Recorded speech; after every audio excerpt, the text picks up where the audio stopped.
À 50 ans passés, Kim vit toujours à Salt Lake City chez Fran, son père, qui l'habille tous les matins, lui brosse les dents et l'accompagne à la bibliothèque municipale. Jusqu'à présent, Kim a lu plus de 12 000 livres dont il n'a pas oublié un seul mot. Il ne les a pas appris par cœur, il s'est contenté de les lire une seule fois.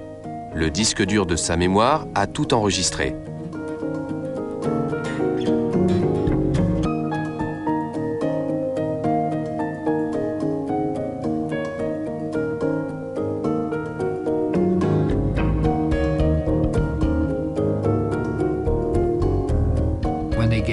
On lui a fait passer un test. Il devait lire 8 pages, ce qu'il a fait en 53 secondes.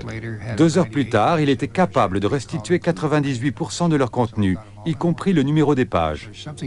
Quelque chose dans son système optique lui permet d'organiser les informations. J'ai demandé à subir le même test, puisque tout le monde ne s'intéresse qu'à son cerveau.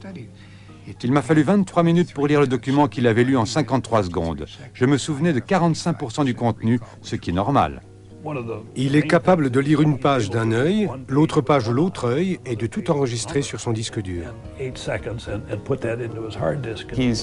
C'est une véritable encyclopédie de la connaissance, d'une connaissance obscure. Mais c'est aussi une personne chaleureuse et sensible. En quelle année Churchill a été Premier ministre? 1940 à 1945 et 1951 à 1955. Qui a écrit la musique de Dr. Zhivago? Maurice Jarre. Quelle était la chanson du film? Quand a vécu Alfred Hitchcock? De 1899 à 1980. Qui a succédé à Charlemagne? Louis le Ier. Quels sont les 6 prédécesseurs d'Élisabeth II, reine d'Angleterre?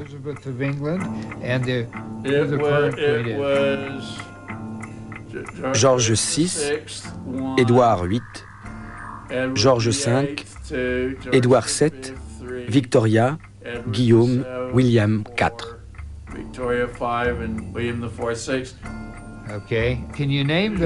Quels sont les chevaux qui ont gagné 3 fois le derby du Kentucky? Sir Barton, Gallant Fox, Omaha, War Admiral, Warlaway, Count Fleet. Quelle est la longueur de l'Amazone? 6000 km. Quand a vécu Alexandre le Grand? De 356 à 323 avant Jésus-Christ. Quand les Beatles sont-ils entrés dans le hit parade américain? En février 1964. Avec quelle chanson? Tous les autistes de haut niveau ont une mémoire remarquable, mais celle de Kim est exceptionnelle. J'ai consulté toutes les études menées depuis 145 ans et je n'ai pas trouvé d'autre cas comparable. Si on plaçait Kim Peek au carrefour de la place de Potsdam, ici à Berlin, il serait totalement désemparé. Mon cerveau, en revanche, exécute parfaitement les processus qu'il a appris. Il choisit et il oublie. En une fraction de seconde, j'évite des gens que je vois à peine. J'évalue la vitesse de déplacement d'une voiture sans vraiment la regarder. Mon cerveau a appris à faire des moyennes. Mes amis s'habillent différemment tous les jours, et pourtant, je les reconnais instantanément, même au milieu d'une foule compacte. Mon cerveau possède des systèmes de filtres inconscients qui n'organisent pas seulement ce que je vois, mais aussi ce dont je me souviens. Le cortex enregistre l'intégralité de tout ce que je perçois et ce que je peux restituer par la parole. Mais peu de temps après, je n'ai plus accès qu'à une fraction infime de ces données. L'explication de ce phénomène n'a pas encore été établie définitivement.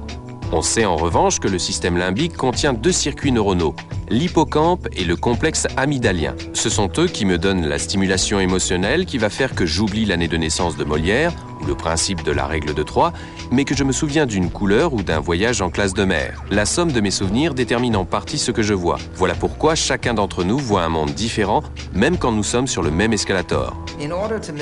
Pour fonctionner dans ce monde complexe, nous possédons dans nos têtes des modèles de ce que nous avons déjà vu, ce que j'appelle des grilles référentielles. Nous voyons le monde à travers ces grilles référentielles et cela nous simplifie la vie. Quand l'environnement se modifie un peu, c'est sans importance. Nous ne le remarquons pas, nous projetons nos anticipations. Je prétends que les autistes de haut niveau ne possèdent pas ces grilles référentielles. Ils perçoivent le monde tel qu'il est vraiment, différent chaque jour.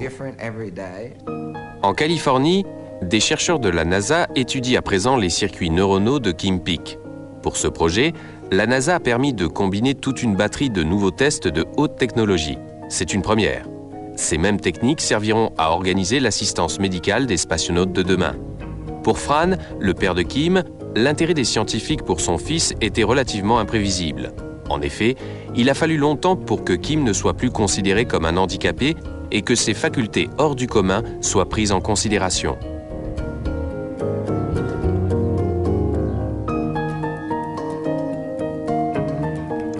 Il a commencé à lire à l'âge de 16 mois et semblait y prendre plaisir.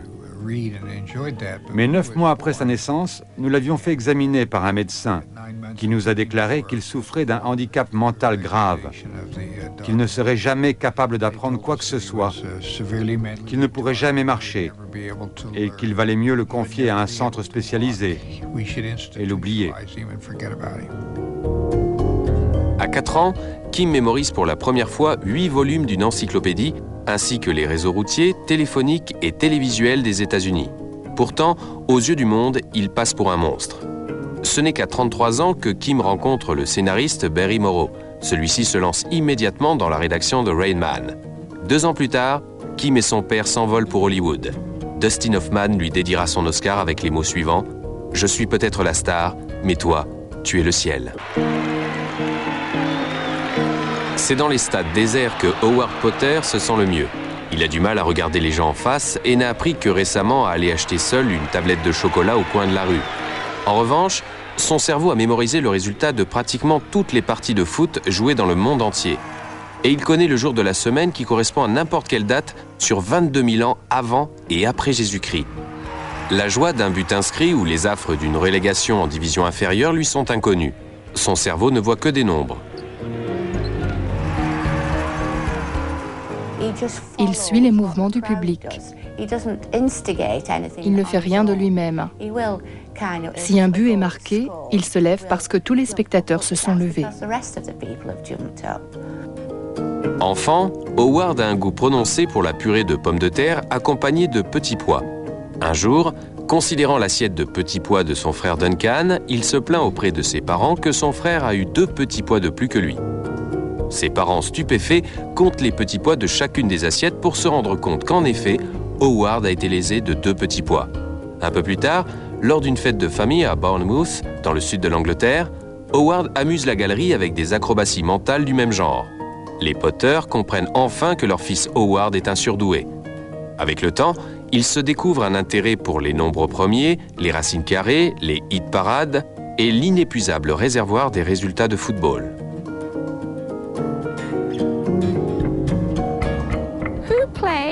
Qui a disputé les 2 demi-finales de la Coupe du Monde en 1982 en Espagne et quels étaient les résultats?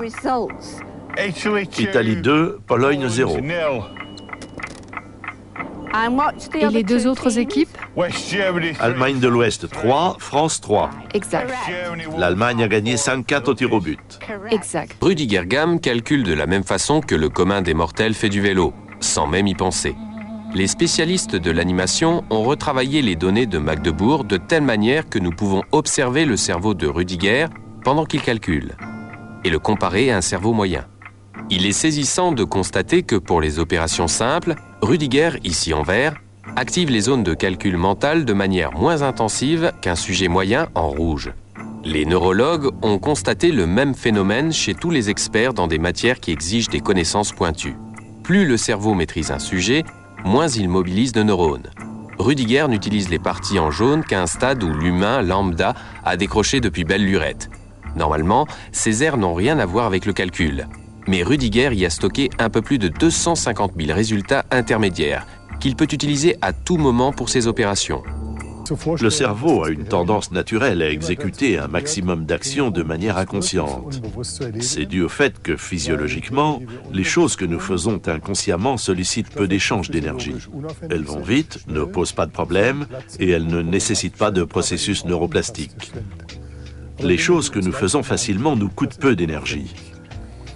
La conscience intervient pour des actions nouvelles, importantes ou complexes. Ce genre d'action nécessite la mise en œuvre de circuits particuliers liés à la conscience qui se trouvent dans notre cortex. Et là, ça devient très compliqué et ça coûte beaucoup d'énergie. Le nombre de nos actions conscientes est étonnamment faible. Les experts estiment que 90% de nos actes ou de nos réactions sont commandés par les zones inconscientes de la mémoire. Pour nous adapter aux événements sans cesse modifiés de la circulation automobile, nous avons intégré le débrayage, le freinage, le virage, et nous exécutons toutes ces actions automatiquement. Les neurologues pensent que les autistes de haut niveau utilisent ces zones de mémoire automatique pour y stocker du savoir spécifique. Il est vraisemblable que chez beaucoup d'autistes, les circuits de neurones entre le cortex et le système limbique, juste en dessous, sont défectueux. Or, normalement, notre perception sélective et la mémorisation de nos connaissances spécifiques dépendent de circuits neuronaux complexes. En revanche, nos gestes routiniers, et sans doute aussi les prouesses des surdoués, sont commandés par des circuits plus simples, par des modules du cerveau situés plus bas dans le cortex. Les neurologues appellent cela la mémoire inconsciente. Elle permet à notre système limbique de déchiffrer des expressions du visage et à notre cervelet de commander nos gestes quotidiens. Nous sommes dirigés par notre inconscient. C'est intéressant, non? Nous faisons des tas de choses de manière inconsciente. Les décisions que nous prenons nous sont presque dictées. Je me demande souvent qui est responsable. Qui pilote l'avion? Quel contrôle avons-nous de nous-mêmes? À San Francisco, sur commande de la NASA, des chercheurs ont mis au point un nouveau test pour déchiffrer le mystère de la mémoire de Kim. Des scientifiques supposent que Kim Peek, à l'instar de tous les autistes de haut niveau, a accès à tout le matériel brut de ses souvenirs.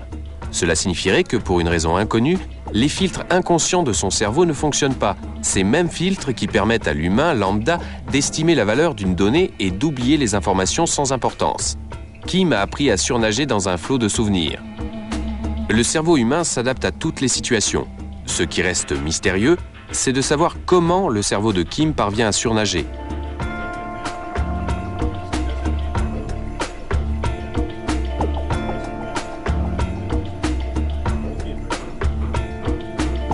L'image du cerveau de Kim révèle que les ventricules emplis de liquide céphalorachidien sont plus grands que ceux du commun des mortels.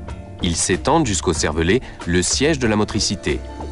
La partie gauche du cervelet de Kim est étrangement petite. Plus surprenant encore, Kim n'a pas de corps calleux, une commissure composée de tissus nerveux situés au bas du cortex et assurant habituellement la communication entre les deux hémisphères cérébraux.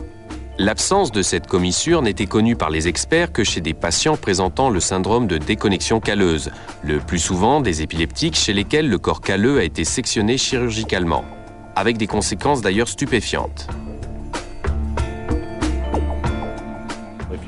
Si on leur montre un objet d'un côté de leur champ visuel, un seul hémisphère du cerveau le verra. L'autre hémisphère ignorera son existence. Chez une personne normale, le centre du langage est situé dans l'hémisphère gauche du cerveau. Si on présente un objet, une pomme par exemple, à son hémisphère droit, il ne sera pas capable de nommer l'objet parce que l'hémisphère langagier de son cerveau ne l'a pas perçu.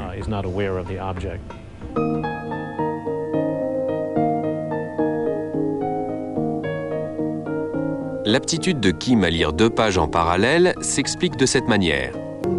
Pour simplifier, on peut comparer le cerveau de Kim à 2 disques durs qui fonctionnent en parallèle et qui mémorisent des données.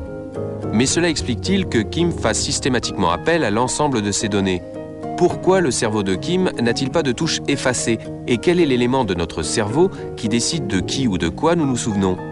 Finalement, pour les milliards de neurones dont nous disposons, chaque souvenir correspond à une même stimulation, qu'il recèle le contenu de 12 000 livres, l'image d'un premier amour ou d'autres aptitudes insolites.